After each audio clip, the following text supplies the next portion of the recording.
Hello guys, आज के इस वीडियो में हम डिस्कस करेंगे प्रोटॉन पंप इनहिबिटर्स के बारे में। प्रोटॉन पंप इनहिबिटर्स कुछ ऐसे ड्रग्स हैं, जो ऐसे मेडिकेशंस हैं जो रिड्यूस करते हैं स्टमक के एसिड को।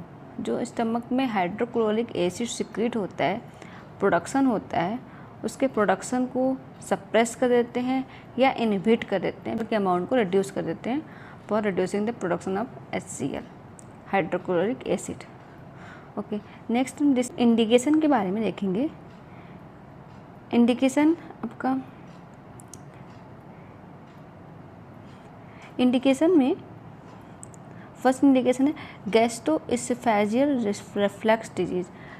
लास्ट वीडियो में हम डिस्कस किए थे कि गैस्ट्रोइसोफेजियल रिफ्लक्स डिजीज़ होता क्या है। जो स्टमक में एसिड प्रोडक्शन हो रहा है, वो एसिड का प्रोडक्शन, जो एसिड है वो इसोफेगस में रिफ्लक्स आउट होना, रिटर्न बैक होना, कि आपका जिसकी वजह से इसोफेगस या फूड पाइप में इरिटेशन होना, ये आपका ERD जिसको कहते हैं। नेक्स्ट है peptic ulcer. Peptic ulcer stomach की लाइनिंग में, डुओडेनम की लाइनिंग में अल्सर्स फॉर्म हो जाना, ये पेप्टिक अल्सर है। ये लॉन्ग टर्म कुछ anti inflammatory medicine such as aspirin के लेने से, या फिर हेलिकोबैक्टर पाइलोरी के इन्फेक्शन की वजह से ये अल्सर फॉर्म होता है।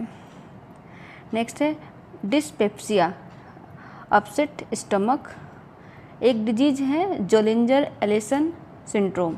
जोलिंजर एलिसन सिंड्रोम, इसमें एक्सेसिव एसिड का प्रोडक्शन होता है। एक्सेसिव एसिड का प्रोडक्शन होता है, कैसे होता है इसके बारे में थोड़ा ओवरव्यू कर लेते हैं। Syndrome is caused by gastrinoma. एक ट्यूमर फॉर्म हो जाता है जिसको कहते हैं गैस्ट्रियोमा। ये कैसा ट्यूमर है? Neuroendocrine tumour. न्यूरोएंडोक्राइन ट्यूमर मतलब एक हॉर्मोन्स जनरेटेड ट्यूमर है। इसकी वजह से क्या एक्सेसिव प्रोडक्शन होता है गैस्ट्रिन हार्मोन का, जो स्टमक में है, जो बॉडी में है, ब्लड में गैस्ट्रिन हार्मोन का एक्सेसिव प्रोडक्शन होने लगता है। गैस्ट्रिन हार्मोन स्टिमुलेट करता है आपका HCl के प्रोडक्शन को, गैस्ट्रिक एसिड के प्रोडक्शन को। अगर बॉडी में गैस्ट्रिन हार्मोन इंक्रीज हो गया तो उस टर्म्स को बोलेंगे हाइपर गैस्ट्रिनीमिया।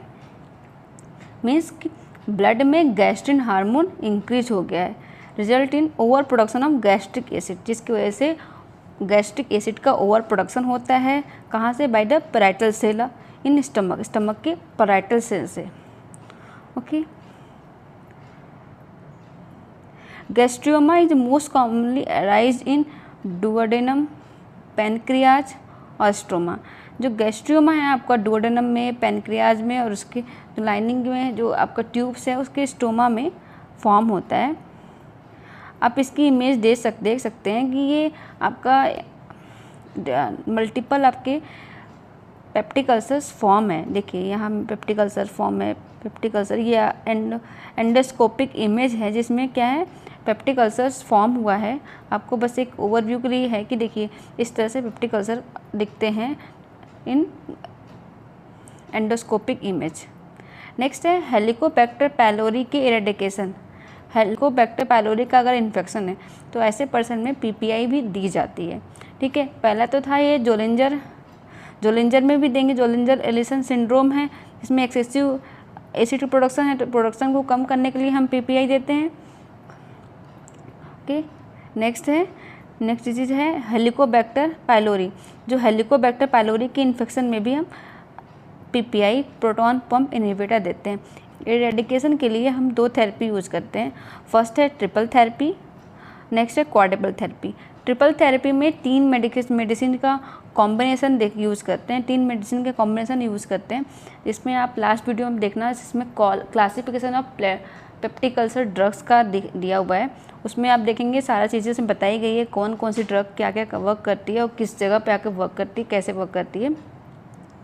तो इसमें क्या है कि आपका एक PPI, प्रोटॉन पंप इनहिबिटर, जिसमें एस्मोप्राजोल है, एमॉक्सिसिलिन और क्लैरिथ्रोमाइसिन। ओके, एरिथ्रोमाइसिन, एमॉक्सिसिलिन और क्लैरिथ्रोमाइसिन, 3 ड्रग का कॉम्बिनेशन यूज करते हैं। ठीक है, 3 ड्रग के कॉम्बिनेशन यूज करेंगे ये आपका ट्रिपल थेरेपी है।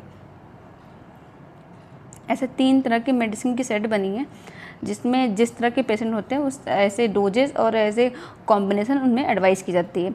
नेक्स्ट है लेंसाप्राजोल, एमॉक्सिसिलिन और क्लैरिथ्रोमाइसिन। ये 3 ड्रग का कॉम्बिनेशन है, इसको भी ट्रिपल थेरेपी में यूज़ करते हैं। नेक्स्ट है लेंसाप्राजोल, एमॉक्सिसिलिन और लियोफ्लॉक्सासिन। ये 3 ऐसे ट्रिपल थेरेपी के ऐसे ड्रग हैं जो कि हेलिकोबैक्टर पाइलोरी के इरेडिकेशन में यूज़ करते हैं। हेलिकोबैक्टर पाइलोरी जो है अदर मेडिसिन से जो पीपीआई है, सिंगल पीपीआई देंगे उससे वो ठीक नहीं हो सकते, उससे वो इरेडिकेट नहीं होगा, इसीलिए ट्रिपल थेरेपी यूज करते हैं। अगर ट्रिपल थेरेपी भी वर्क नहीं करता, फेल हो जाता है, देन हम क्वाड्रुपल थेरेपी पे स्विच करते हैं। क्वाड्रुपल थेरेपी में 4 मेडिसिन का कॉम्बिनेशन यूज़ किया जाता है। देखिएगा, फर्स्ट है इसमें एस्माप्राजोल, मेट्रोनिडाजोल, टेट्रासाइक्लिन और बिस्मथ सब सैलिसिलेट। ये 4 मेडिसिन का कॉम्बिनेशन यूज होता है क्वाड्रुपल थेरेपी में। क्वाड्रुपल थेरेपी में नेक्स्ट है रैनिटिडीन, मेट्रोनिडाजोल, टेट्रासाइक्ल और बिस्मथ सैलिसिलेट। ये 2 ऐसे मेडिसिन हैं जो कि कॉम्बिनेशन में यूज होते हैं फॉर क्वाड्रुपल थेरेपी।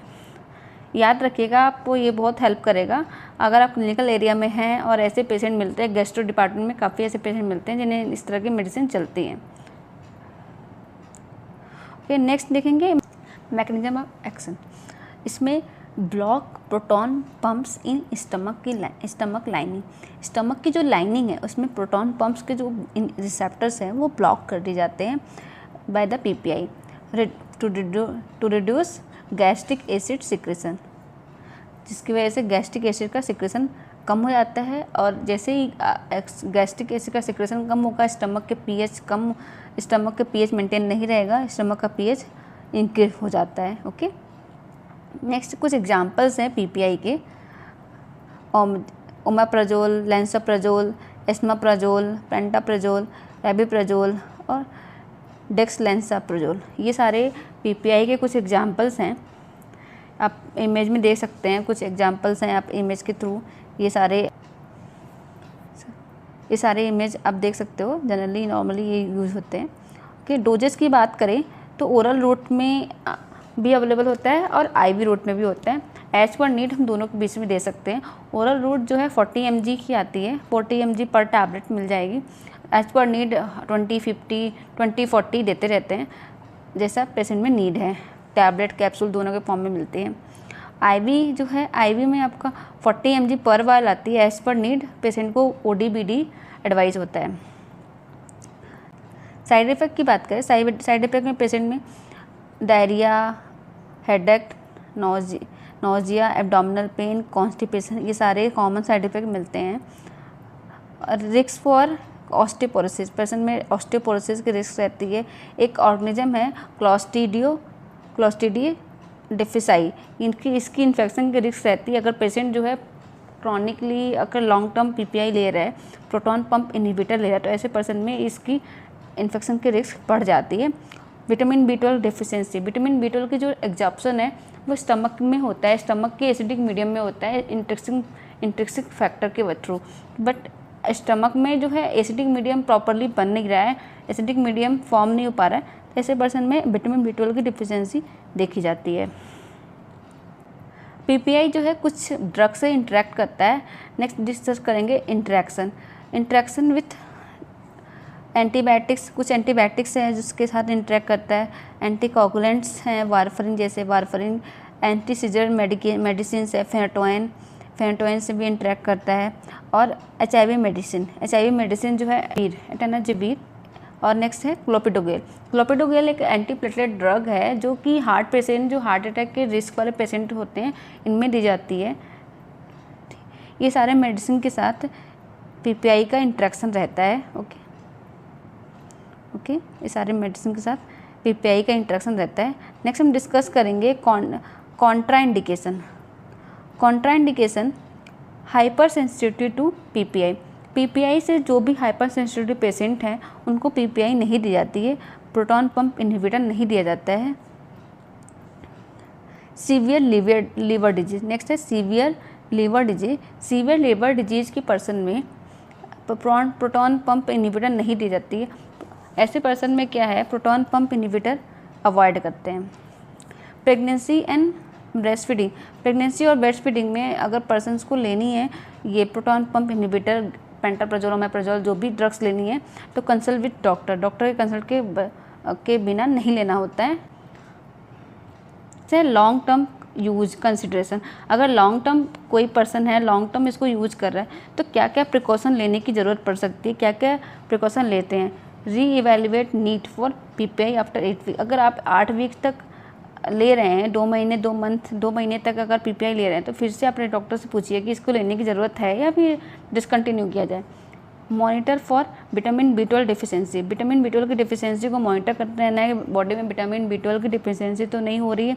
ऑस्टियोपोरोसिस को मॉनिटर करना है और मॉनिटर करना है क्लॉस्ट्रीडियम डिफिसाई की इन्फेक्शन, इसकी इन्फेक्शन की रिस्क बढ़ जाती है, इसलिए इसकी इन्फेक्शन को मॉनिटर करते रहना है कि बॉडी में किसी तरह का इन्फेक्शन तो नहीं हो रहा है। Okay, this is all about for proton pump inhibitor drugs. Hope you understand all this thing. Okay, thanks for watching.